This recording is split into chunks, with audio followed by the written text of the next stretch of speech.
할렐루야.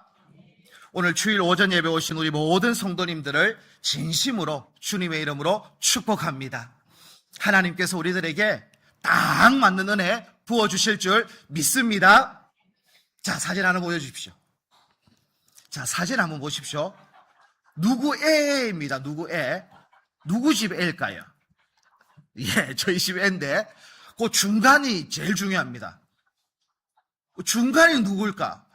위에 하고 뭐 1번, 2번, 3번, 4번 저희 이렇게 쭉 돌면서 저희 집 안데 중간에 애가 누구냐? 접니다. 네, 저의 돌 사진이에요. 저의 돌 사진. 근데 좀 닮았습니까? 안 닮았습니까? 이야, 유전자 힘은 강력합니다. 저희의 돌 사진과 이렇게 아이들 요래 모습을 보면 여러분들도 보시면 닮았다. 이야, 붕어빵이네.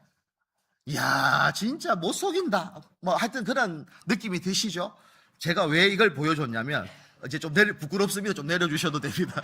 네, 사진을 내려주셔도 되는데 자녀는 부모를 닮는 거죠. 그러니까 얼굴도 닮고 어떨 때는요 목소리도 닮고 또 걸음걸이, 말투도 또 닮기도 하고 그리고 또 습관도 그렇게 또 닮아가는 모습들이 자녀들에게는 있어요. 그러니까 자녀가 부모를 닮아가는 것은 자연스러운 일인 것이죠. 당연히 자녀는 부모를 닮는 게 잘못된 게 아니지 않겠습니까? 그러니까 당연한 것이고 자연스러운 거예요. 자, 그렇다면 이제 중요한 것은 우리는 영적으로 누구의 자녀냐? 이게 이제 우리에게는 중요한 질문이 되어지는 거예요. 그러니까 육체적으로 자녀는 부모를 닮아요. 그렇다면 영적으로 나는 누구의 자녀냐? 이제 이거를 한번 살펴봐야 되는데 에베소서 2장 3절에는 원래 우리는 누구의 자녀였냐라고 설명하는데 이렇게 설명해요. 본질상 진노의 자녀 이렇게 표현합니다. 그러니 원래 우리는 진노의 자녀였어요.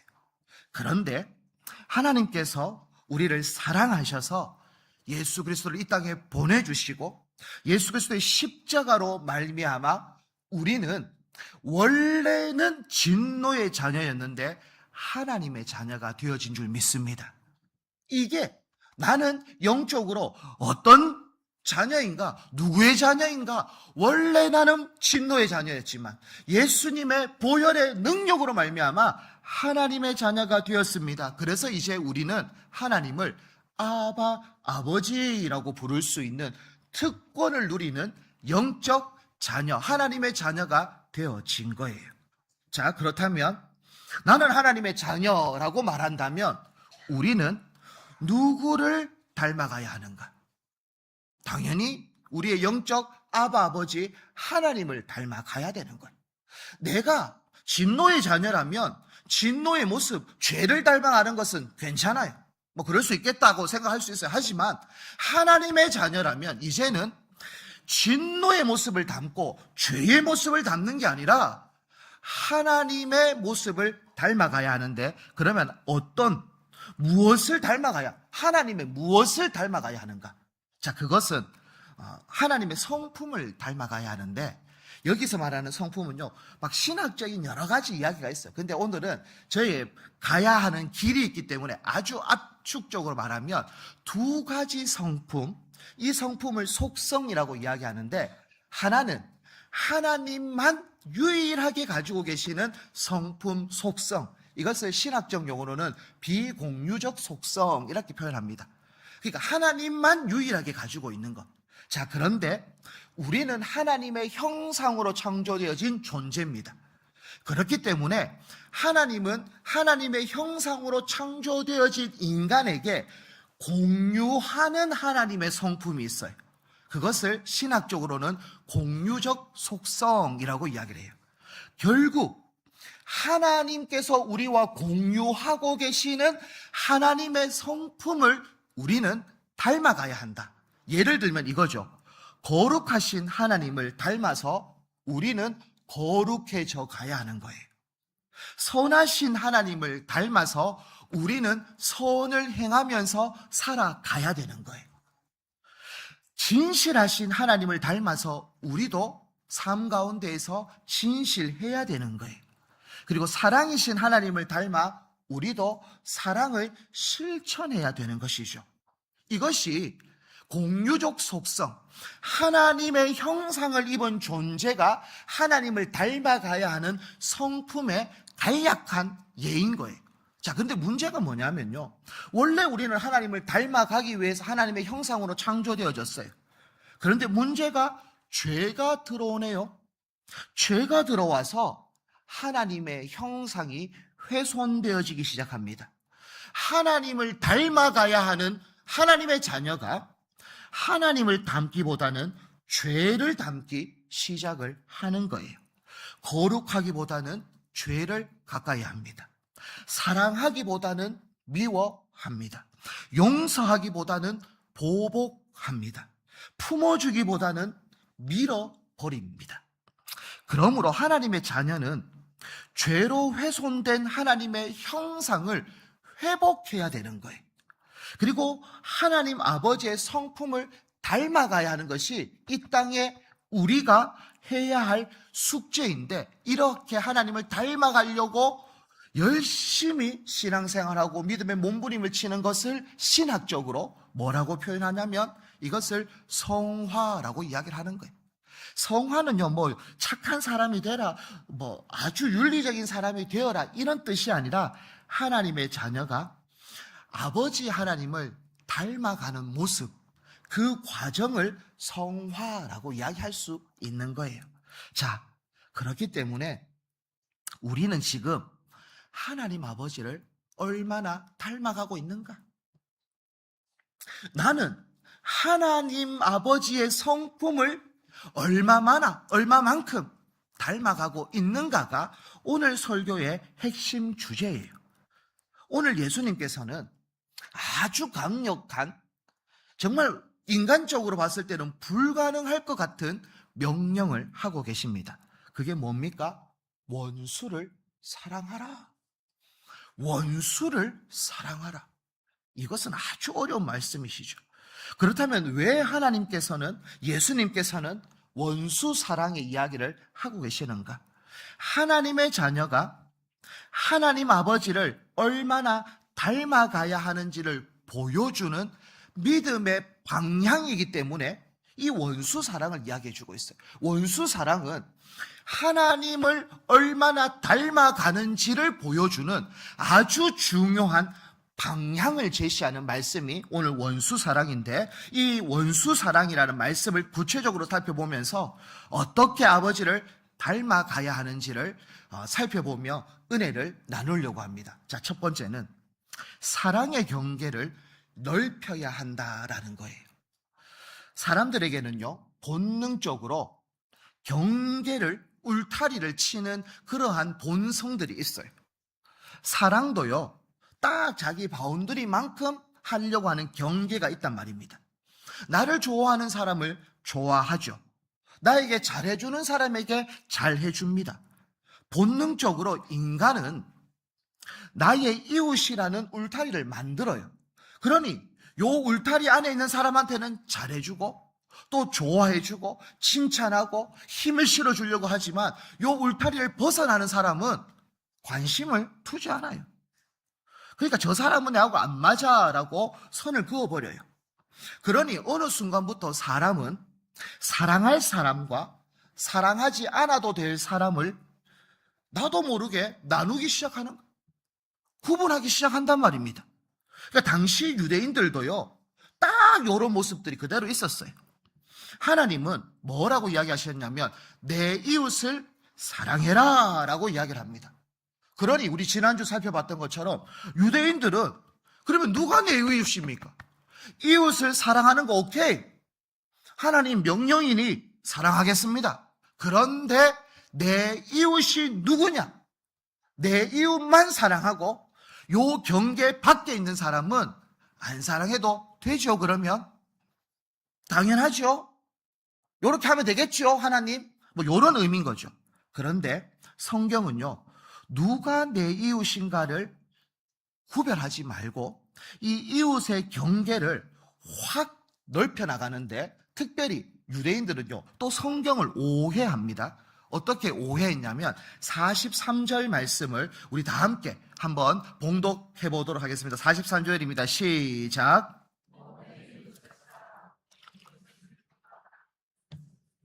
들었으나 아멘. 하나님께서는요, 내 원수를 미워하라라는 말을 한 적이 없어요.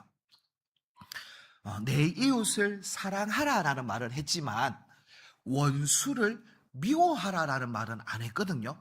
그런데 이 말들이 막 퍼져나갔어요. 그러니까 유대인 사회 안에서 사람들은 자기 기준으로요, 이러한 말들을 하나 창조해낸 거죠. 자, 내 이웃이 있어. 내 이웃은 사랑해야 돼. 자, 여기서 말하는 이웃은 유대 공동체는 이웃이야. 유대인이 아닌 모든 사람은 내 이웃이 아니야. 자, 그러면 이방인은 내 이웃이 아니고 그들은 원수야. 그러니 그들은 사랑할 필요도 없고 그들은 미워해야 돼. 이렇게까지 그들은 잘못된 가치관으로 그렇게 하나님의 말씀을 왜곡하고 적용을 했던 것이 내 원수를 미워하라라는 말이. 그래서 예수님은 잘못된 가치관, 잘못된 이웃의 경계를 허물어뜨리기 위해서 너희 원수를 사랑하라라는 아주 강력한, 그들에게도 충격적인 말씀을 하고 있습니다. 자, 그런데 원수 사랑을요, 오해하면 안 돼요. 자, 어떻게 오해하면 안 되냐면 원수를 좋아하라 하는 뜻은 아니에요. 잘못을 잘못했다라고 칭찬하라는 것도 아니에요. 불의를 묵인하라는 것도 아니에요. 그러니까 원수를 사랑하라라고 하니까 그러면 원수를 좋아해야 되나? 아니면 원수를 잘못했지만 잘했다라고 이야기해줘야 되나? 불의를 보고 묵인하고 그렇게 그냥 넘겨줘야 되나? 덮어야 되나? 이런 개념이 아니에요. 원수 사랑은 어떤 거냐면 원수 사랑은 악을 악으로 되갚지 않는 것이 원수 사랑인 거예요. 그러니까 악을 덮어주고 그 원수를 감정적으로 좋아해주고 뭐 이런 개념이 아니라 악을 악으로 갚지 않는 모습이 원수 사랑인 거죠. 조금 그냥 또 예를 들면 어떤 사람이 나를 미워해요. 그래서 정말 그 사람을 보면 이가 바득바득 갈려요. 하지만 나는 미워하지 않는 것을 선택하는 것. 그 사람이 나를 정죄하고 험담도 막 해요. 와, 저 인간 저거 그냥 가서 내가 똑같이 한번 밟아줄까? 어떻게 하면 저거를 밟아줄까? 그런 마음이 막 들어요. 그럼에도 나는 그렇게 하지 않는 것을 선택하는 것. 이것이 원수 사랑의 본질이에요. 악을 당했지만 나는 악의 방식으로 살지 않겠다. 나는 악의 방법으로 그것을 선택하지 않겠다라는 게 원수 사랑이에요.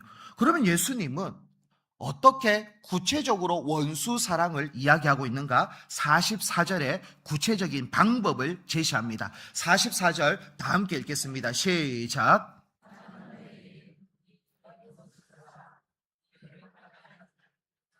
기도하라. 아멘. 예수님은요, 원수를 사랑하는데 어떻게 하라고 표현하냐면 악을 악으로 갚지 않는 것, 요렇게 그게 아니고 한 단계 더 나가는 거예요. 그러니까 그래 내 참는다. 참는 것으로 끝나는 게 아니라 한 발짝 더 나간단 말입니다. 그게 뭡니까? 박해하는 자를 위해 기도해라. 원수를 위해 기도하라는 것까지 나가는 거예요. 와, 내가 참는 것까지 내가 어떻게라도 하겠습니다, 하나님. 내가 요것만큼은 하는데 내가 원수를 위해서 기도하라고요? 와, 이거는 불가능할 것 같은데요. 근데 왜 예수님은 원수를 위해서 기도하라고 이야기할까요? 기도는요, 원수를 하나님 앞으로 데리고 가는 방법이기 때문에 그래요. 기도는요, 내가 심판자가 되지 않고 하나님께 그 심판을 맡기는 행동이기 때문에 기도하라라고 이야기를 합니다. 정말 악을 악으로 갚지 않고 이 악을 선으로 이길 수 있는 방법이 기도예요. 그래서 사도 바울도 로마서 12장 21절에 이렇게 말씀하고 있어요. 악에게 지지 말고 선으로 악을 이기라, 이렇게 이야기를 해요. 악에게 지지 말고 이 악을 선으로 이겨버리는 것, 그게 뭐냐? 기도예요. 기도. 기도하는 것이 약해 보일 수 있어요. 맞아요. 아니 뭐 기도한다고 어떻게 그걸 악을 선으로 이기는 방법입니까? 라고 할 수 있는데요, 다윗이라는 인생을 보면요, 딱 요 말씀이 그대로 잘 적용되어 있는 아주 좋은 모델과 같은 사람이 다윗이에요. 다윗의 인생을 보면요, 수많은 대적들이 있습니다. 수많은 원수들이 있었어요. 그 중에 가장 대표적인 사람이 누구냐면 사울 왕이죠. 사울 왕. 다윗을요 막 계속 끊임없이 죽이려고 하는 거예요. 자기가 직접 죽이기도 하고 암살단을 보내기도 하고 또 죽이려고 찾아가고 쫓아갔던 사람이 사울이에요. 다윗 인간적으로 보면 자기는 사울에게 어떠한 잘못한 행동을 한 적이 없어요. 그냥 본인이 오해하고 본인이 잘못 생각해가지고 그렇게 해놓고는 자꾸 자기를 죄인으로 막 만들어버리고 자기를 죽이려고 하는 그 사울, 이가 바득바득 안 갈리겠습니까? 절호의 기회가 찾아왔어요. 오케이, 아무도 몰라요. 사울 왕만 딱 있어요. 그 사람을 바로 죽일 수 있는 절호의 찬스가 2번이나 있습니다. 그런데 그렇게 하지 않아요. 악을 악으로 갚지 않고 선으로 악을 이기는 것이 다윗인데, 이 다윗이 시편 109편 4절에 시로 자신의 심경을 고백하는데 한번 보여주시면, 나는 사랑하나 그들은 도리어 나를 대적하니 나는 기도할 뿐이라 라고 이야기를 합니다. 다윗은요, 기도로 모든 것을 이겨나가는 거예요. 결국 하나님이 갚아줍니다. 하나님이 책임져 줍니다. 하나님이 악을 하나님은 갚아요. 공의의 하나님이거든요. 하지만 나는 심판자가 되지 않겠습니다. 나는 그 악을 선으로 이기는 삶을 살겠습니다 라고 했던 것이 다윗이에요. 저는 성도들에게 권면하고 싶은 것은, 악을 악으로 갚는 것은 세상 방식이에요. 세상은 그렇게 해요. 세상은 그렇게 한단 말입니다. 근데 내가 하나님 자녀라고 고백했다면, 제가 여러분이 세상의 자녀라면 그렇게 하시는 것에 대해서 저는 간섭할 이유가 하나도 없어요. 하지만 여러분이 하나님 자녀라면서요. 그러면 하나님 자녀답게 살고 또 하나님의 성품을 닮아서 살아가야, 그렇게 살도록 해야 하는 것이 또 목사의 책임이니, 여러분, 이제 여러분은 어떻게 사시겠습니까? 악을 악으로 갚으며 살겠습니까? 그 악을 선으로 이기며 살겠습니까? 여러분 선택이에요. 저는 여러분이 악을 선으로 이기는, 그래서 하나님 앞에 섰을 때 착하다, 충성되고 잘했다, 너는 내 마음에 합한 사람이다라는 칭찬을 받기를 원하는 게 저의 마음이에요. 여러분, 치지 마십시오. 악을 선으로 이길 수 있는 방법은 그 원수를 기도하는 것. 하나님, 저 인간 저거 하나님이 갚아주세요. 하나님이 어떻게 하시든지 하나님이 역사하세요. 하나님 그의 마음을 돌이키든 하나님께서 심판하시든 하나님께서 어떻게 하시든 저는 절대 악을 악으로 갚지 않겠습니다. 저는 하나님께 모든 걸 맡기겠습니다. 이것이 악을 선으로 이기는 유일한 방법이다라는 것을 기억하셔서 악에게 지지 않고 악을 선으로 이기는 우리 모든 성주중앙의 권속들이 다 되어지기를 주님의 이름으로 축복합니다. 2번째는요, 아버지의 사랑을 닮아야 한다라는 거예요. 자, 45절을 이렇게 눈으로 보시면 하나님께서는요, 악인과 선인에게 해를 비춰요. 그리고 의로운 사람과 불의한 사람에게 피를 줘요. 차별하지 않아요? 아니, 악인과 선인에게, 의롭고 불의한 자에게 똑같이 해도 주고 그리고 똑같이 비를 내려줘요. 이것을 신학적으로는 일반 은총이라고 이야기를 합니다. 일반적으로 모든 자들에게 하나님께서 베풀어 주시는 은혜를 일반 은총이라고 표현하는데요. 한번 생각해 보십시오. 하나님은 선한 사람들에게만 햇빛 비추고 예수 안 믿는 사람에게는 햇볕도 안 주고 비도 안 주고 그렇게 하지 않잖아요. 그러니까 하나님이 이렇게 공평하시고 일반 은총을 베풀어 주시는 이유가 뭐냐면 이것은 하나님의 성품이 선하기 때문에 그런 거예요. 하나님의 성품이 선하기에 악인이든 불의한 자든 하나님의 일반적 은혜는 다 베풀어 주시는 거예요. 이게 하나님의 성품을 근거하기 때문에 그래요. 하지만 세상은 어떤 줄 아십니까? 악인과 선인을 구별합니다. 이웃과 원수를 나누어요. 나와 친한 사람은 유익을 줍니다. 나와 안 친한 사람은 불이익을 주는 거죠. 나의 나인이면 승승장구를 시킵니다. 하지만 내하고 다른 나인이면 어떻게 살아도 숙청시킵니다. 이게 세상 방식 아닙니까? 이게 세상 방식이잖아요. 여러분이 살고 있는 그곳에서 다 이렇게 하지 않습니까? 내하고 친한 사람한테는 어떻게라도 뭘 더 주려 하고 내하고 안 친한 사람은 어떻게라도 더 안 주려고 하는 거. 이게 세상 방식이잖아요. 그러니까 하나님의 사랑의 기준은 하나님의 성품이에요. 근데 세상의 사랑의 기준은요, 그 사람의 행동인 거예요. 내한테 말 잘 듣고 내 라인에 서 있으면 잘해주는 거예요. 근데 내한테 말도 잘 안 듣고 내 라인이 아닌 사람은 잘 안 해줘요. 그러니까 사람의 행동이 기준인 거예요. 세상의 사랑은. 근데 하나님의 사랑은 사람의 행동이 아니라 하나님의 성품의 기준이에요. 그러니까 예수님께서 원수 사랑을 말씀하시는 것은 하나님의 자녀는 세상 기준이 아니라 하나님 사랑의 기준을 가지고 살아갈 것을 말씀해 주고 있어요. 이게 세상의 기준으로는 절대 원수를 사랑할 수가 없어요. 원수인데 어떻게 사랑해요? 세상 기준으로는 불가능하다는 거예요. 하지만 하나님의 성품의 기준으로 보면 그 원수도 불쌍한 영혼인 거예요. 그 원수도 회개할 수 있는 하나님의 기회가 필요한 존재인 거예요. 그래서 상대방의 모습을 보면 원수 사랑 안 돼요. 내한테 했는 일이 있는데 그거 한번 묵상해 보세요. 저 인간이 내한테 어떻게 했는데 생각하면 생각할수록 미움이 더 올라오죠. 어떻게 사랑할 수가 있겠어요? 상처를 생각하면 끊임없이 복수하고 싶은 마음이 들지 그 영혼을 품고 기도해 줄 마음이 하나도 안 생기는 거예요.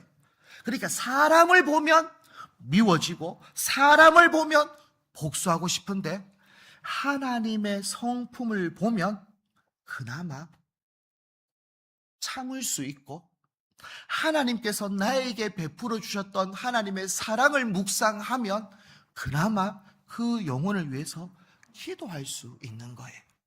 사람 보면 원수 사랑 될까요? 안 되죠. 하지만 나를 사랑하셨던 하나님의 사랑을 보면 그나마 참을 수 있고 이는 갈릴 수는 있지만 그 영혼을 위해서 기도해 줄 수가 있어요. 자, 성도 여러분, 원래 우리는 어떤 존재라고 제가 이야기 드렸습니까? 본질상 진노의 자녀라고 표현했습니다. 근데 로마서에는 조금 다르게 표현합니다. 로마서 5장 10절 말씀을 우리 다 함께 한번 봉독하도록 하겠습니다. 시작.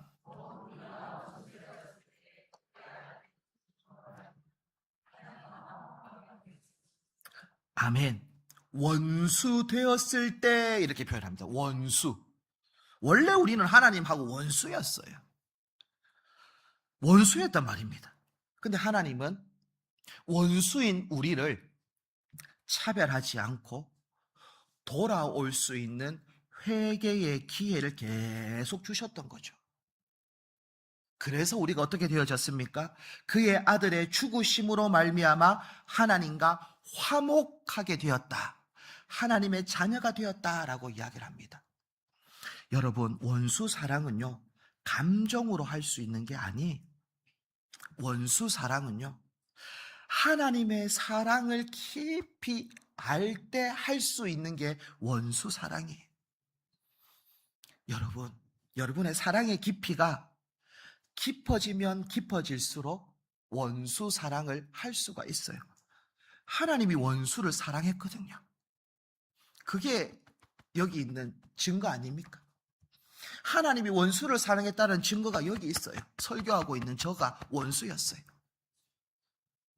그 사랑을 깊이 알면 알수록 나도 원수를 사랑할 수 있게 되어지는 거예요. 저는 여러분 한 분 한 분이 십자가의 사랑을 많이 묵상했으면 좋겠어요. 그 십자가의 사랑이 깊어지면 깊어질수록 하나님의 성품을 닮아가는 거예요. 하나님의 사랑을 닮아가는 거예요. 이 세상은 절대 원수를 사랑할 수 없지만 하나님의 자녀는 원수를 사랑할 수 있는 걸음을 걸을 수 있는 존재가 되어지는 거예요. 그러므로 여러분들 가운데에 예수의 사랑, 십자가의 사랑이 깊이 또 그리고 충만하게 묵상되어지고 깨달아져서 십자가의 길, 사랑의 길, 원수를 사랑하는 그 길을 한 걸음 한 걸음 걸어가는 모든 믿음의 권속들이 다 되어지기를 주님의 이름으로 축복합니다. 마지막으로는요, 세상과 다른 사랑을 보여주어야 한다라는 거예요. 나를 사랑하는 사람을 사랑하는 것은 어렵지 않아요. 나에게 잘해주는 사람 잘해주는 거 어렵지 않죠. 도움을 받았으면 나도 도와주는 거 당연하죠. 상부상조 정신이 있으니. 세상은 이 대부분 사랑이요 상호적인 거예요. 그냥 기브 앤 테이크처럼 주었으니까 나도 받았으니까 나도 주고 그런 거예요. 그러니 예수님도 46절에 뭐라고 얘기하면 세리도 이같이 한다. 그리고 47절에 이방인도 이같이 한다. 그러니까 세상 사람들이 하는 사랑은 요 정도는 다 한다라는 거예요. 그거까지 안 하면은 그것은 뭐 배은망덕이고 윤리가 다 무너진, 정말 그 사람은 이 세상 가운데서도 진짜 손살에 칠 수밖에 없는 그런 사람. 근데 일반적인 사람은 상부상조처럼 그 정도는 다 한다라는 거예요. 그런데 예수 그리스도를 믿는 우리들은 똑같이 세상이 말하고 있는 사랑보다는 한 걸음 더 깊은 사랑을 해야 되는데 그것이 원수 사랑인 것이죠. 원수 사랑 쉽겠습니까? 나를 미워하는 사람을 위해서 기도해 주는 것, 나에게 상처 준 사람을 위해서 기도해 주는 것, 나를 모함했는데 나에게 그렇게 이가 빠득빠득 갈리도록 그렇게 나를 향해서 비난했는 그 사람을 위해서 어떻게 기도하겠어요? 저 역시 저도 못할 것 같아요. 진짜 못할 것 같아요. 하지만 잘하지 못하는 것과 포기하는 것은 달라요. 제가 이야기 드리는 것은 원수 사랑 잘 못하죠. 저도 잘 못할 것 같아요. 하지만 그렇게 하려고 하고 또 그게 하나님이 원하시는 길이니까 또 한 걸음 걸으려고 하고 정말 내 속에서 막 올라오는 그 감정을 주체할 수 없긴 하지만 그럼에도 불구하고 십자가 사랑을 또 바라보려고 하고 또 말씀을 붙잡으려고 하고 그러한 거룩의 몸부림을 또 치는 거죠. 그런데 포기해버리면 목사님 그거 불가능합니다. 목사님이니까 그렇게 설교하는 거지 택도 없습니다 라고 포기하는 것과는 전혀 다르다는 말입니다. 그래도 그렇게 살려고 몸부림 칠 거냐, 아니면 나는 못합니다, 나는 그렇게 할 마음도 없습니다, 포기하고 살 거냐. 원수 사랑 어렵죠. 우리의 힘으로 안 되죠. 하지만 그럼에도 불구하고 또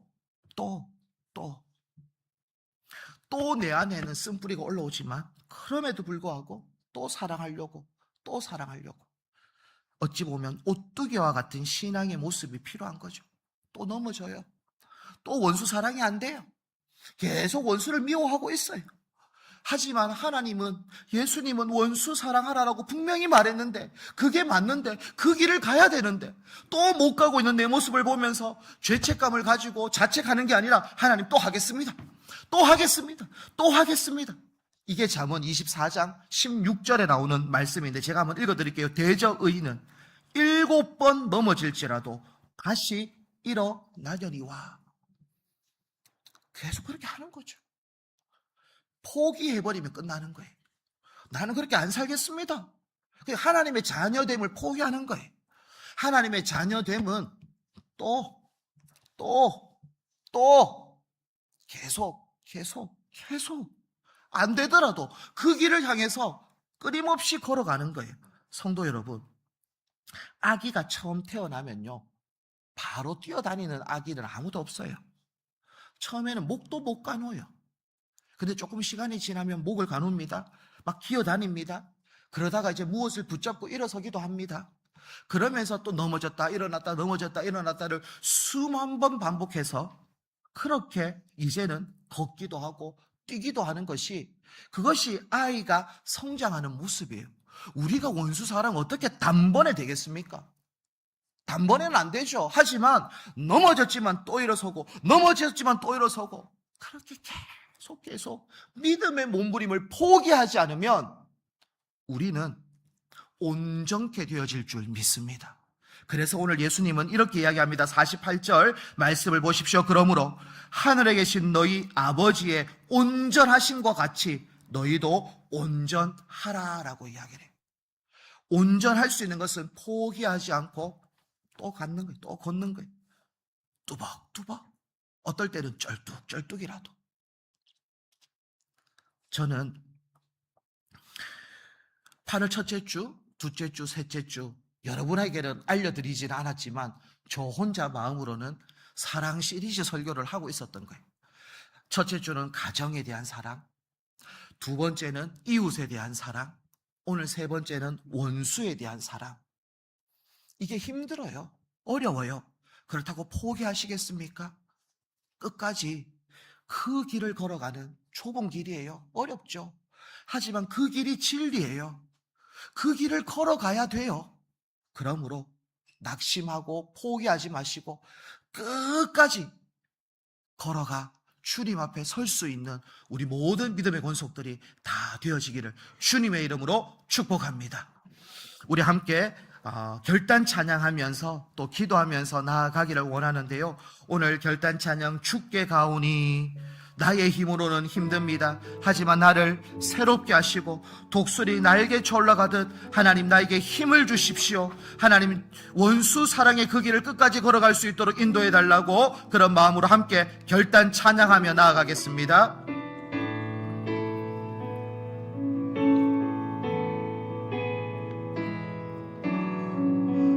주께 가오니 날 새롭게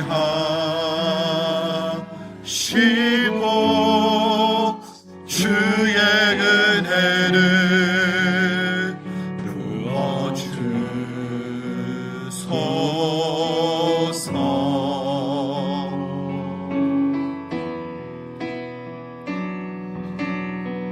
내 안에 발견한 나의 연약함 모두 벗어지리라.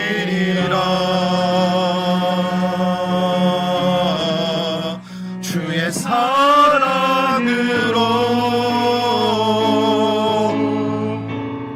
주 사랑 나를 붙드시고 주 사랑 나를 붙드시고 그 곁에 날 이끄소서. 주 곁에 날 이끄소서.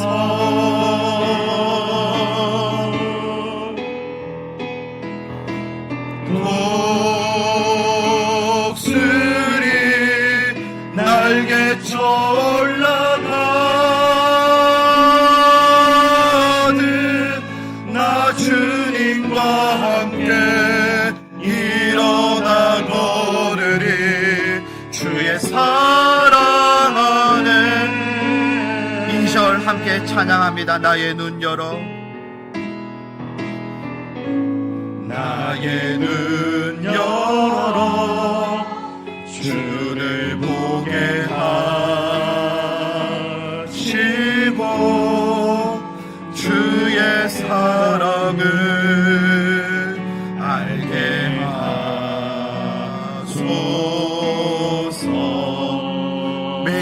나의 삶의 주뜻 이루어지도록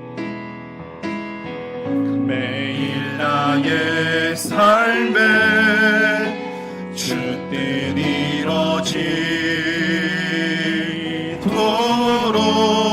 새롭게 하소서. 주의 사랑으로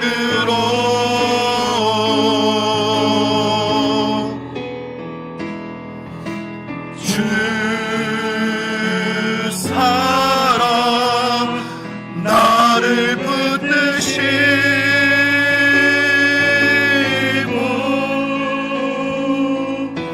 주 곁에 날 이끄소서.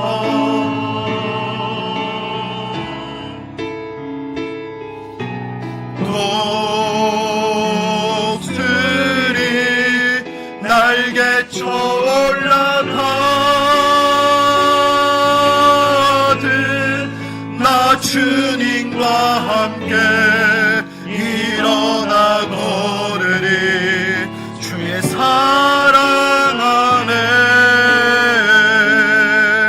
우리 합심해서 통성으로 이렇게 한번 기도했으면 좋겠습니다. 하나님, 원수 하나님의 성품을 닮아가는 모습인 줄 깨닫게 하신 것 감사합니다. 하나님, 세상의 방식이 아닌 십자가의 방식으로 원수를 위해 기도하며 끝까지 포기하지 않고 십자가의 사랑을 실천할 수 있도록 역사해 달라고, 하나님의 자녀답게 하나님의 성품을 닮아갈 수 있도록 인도해 달라고 주님 3번 찾고 통성으로 기도하도록 하겠습니다. 주님 찾습니다. 주여 주여 주여. 하나님 아버지여, 오늘 원수 사랑이라는 하나님 아버지 인간적으로 세상적으로 봤을 때는 불가능한 명령인 것처럼 보입니다. 그럼에도 불구하고 하나님은 원수를 사랑하시고 하나님은 우리를 구원하기 위하여 예수 그리스도를 이 땅에 보내주셨습니다. 하나님, 그러므로 나는 하나님의 자녀가 되어졌습니다. 하나님의 은혜로 자녀가 되어진 존재입니다. 그러므로 하나님의 성품, 하나님의 사랑을 닮아가기를 원합니다. 힘들고 어렵지만 세상의 방식이 아니라 십자가의 방식으로 원수를 위하여 기도하며 나가기를 원합니다. 하나님, 끝까지 그 길을 포기하지 않고 걸어가기를 원합니다. 하나님 아버지, 하나님의 성품을 닮아가기를 원합니다. 하나님의 자녀답게 살아가기를 원합니다. 그리스도인답게 살기를 원합니다. 주여 힘을 주시옵소서. 주여 능력을 다하여 주시옵소서. 주여 은혜를 베풀어 주시옵소서. 원수의 사랑을 하나님 앞에 실천할 수 있는 믿음의 권속들이 더 되어질 수 있도록 은혜의 은혜를 베풀어 주셔서 믿음으로 나아갈 수 있도록 원망과 불평이 아니라 하나님의 사랑으로 채워 주시옵소서. 하나님 아버지, 미움은 사라지고 내 안에 예수의 사랑, 십자가의 사랑, 하나님의 사랑이 가득하기를 원합니다. 주여 역사하여 주시옵소서. 주여 은혜 베풀어 주시옵소서. 우리 성교중앙교회 공동체 가운데에 십자가의 사랑이 가득하기를 원합니다. 하나님의 사랑이 가득하기를 원합니다. 주여 은혜 베풀어 주시옵소서. 주여 역사하여 주시옵소서. 주여 도와주시옵소서. 온전히 하나님의 은혜로 살아갈 수 있는 믿음의 권속들 다 되어질 수 있도록 주여 인도하여 주시옵소서. 아버지여 도와주시옵소서. 하나님 아버지, 우리를 먼저 사랑하시고 하나님의 자녀 삼아주신 것 감사합니다. 하나님의 행동을, 사람의 행동을 바라보며 미워하고 판단했던 우리의 모습을 용서하여 주옵소서. 이제 사랑의 경계를 넓혀 원수까지도 품고 기도할 수 있는 믿음의 하나님의 자녀가 되어질 수 있도록 역사하여 주시고, 십자가에서 보여주신 하나님의 사랑을 닮아갈 수 있는 믿음의 권속들 다 될 수 있도록 축복하여 주시옵소서. 하나님, 원수 사랑이 힘들고 어렵지만 포기하지 않고 끝까지 믿음의 길을 완주하기를 소망하오니 하나님께서 힘도 주시고 은혜도 주시고 성령의 충만함도 주셔서 십자가의 길, 좁은 길을 끝까지 걸어갈 수 있는 성주중앙의 권속들 다 될 수 있도록 역사하여 주시옵소서. 모든 것을 주님의 손에 올려드리며 예수님의 이름으로 기도합니다. 아멘.